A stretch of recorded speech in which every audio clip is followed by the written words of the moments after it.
Hello मित्रों, आज हम आपको प्राचीन भारत पर विदेशी आक्रमण के बारे में बताने जा रहे हैं।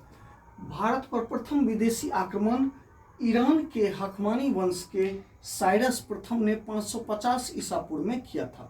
कौन किया था?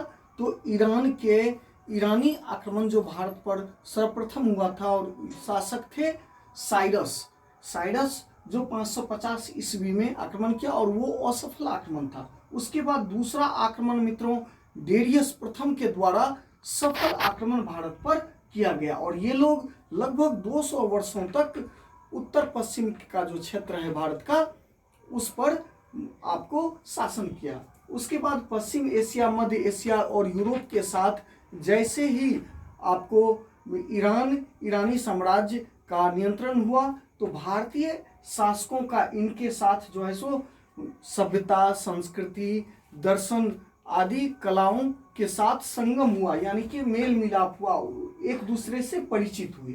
उसके बाद ईरानी सिगलोई मुद्रा के आधार पर भारत में मुद्रा प्रचलन प्रारंभ हुआ और आर्कमेनिड शासकों से प्रेरणा लेकर भारत में सम्राट अशोक ने अभिलेख खुदवाने की जो प्रथा है, ईरानी शासक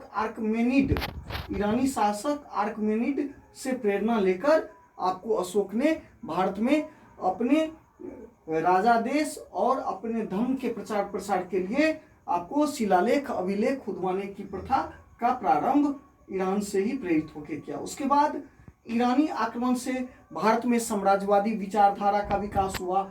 स्त्री रक्षकों की नियुक्ति, आपको वोमेन बॉडीगार्ड की नियुक्ति, मंत्रियों के कक्ष में अग्नि प्रज्वलित रहने की प्रथा का प्रारंभ हुआ। उसके बाद पारसी छत्रप प्रणाली का विकास हुआ। इसमें शक और कुषाण ने इस छत्रप प्रणाली को ग्रहण किया। उसके बाद दूसरा जो आक्रमण होता है वो यूनानी आक्रमण होता है मित्रों भारत पर, और यूनानी आक्रमण 326 ईसा पूर्व में सिकंदर मेसिडोन के फिलिप द्वितीय का पुत्र था।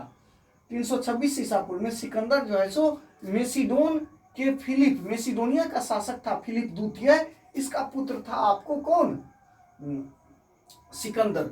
और सिकंदर ने हिंदू कुश पर्वत पार कर जो है झेलम नदी के किनारे ये झेलम नदी को पार करके युद्ध किया पोरस के बीच। इसमें तक्षशिला का राजा आम्भी ने सिकंदर का मदद किया। सिकंदर और पोरस के बीच जो युद्ध हुआ इसमें पोरस काफी बहादुरी से लड़ता हुआ पराजित हुआ और पराजित होने के बाद जब सिकंदर ने उसकी वीरता और साहस को जब वो देखा तो वो जो है सो इस वीरता और साहस के उपलक्ष्य में उसको सम्मान करते हुए उन्होंने उसके राज्य यानी कि पोरस के राज्य वितस्ता को उन्होंने वापस कर दिया। उसके बाद सिकंदर भारत में 19 महीना तक रहा और छत्रप प्रणाली का विकास, मुद्रा प्रणाली का विकास, गंधार कला शैली जो आपको कुषाण काल में इसका विकास देखने को मिलता है। पश्चिमोत्तर प्रांत में एकता, एकीकरण, साम्राज्यवादी प्रणाली का विकास आपको यूनानी आक्रमण, सिकंदर के आक्रमण के बाद होता है। थैंक यू मित्रों, बहुत बहुत धन्यवाद।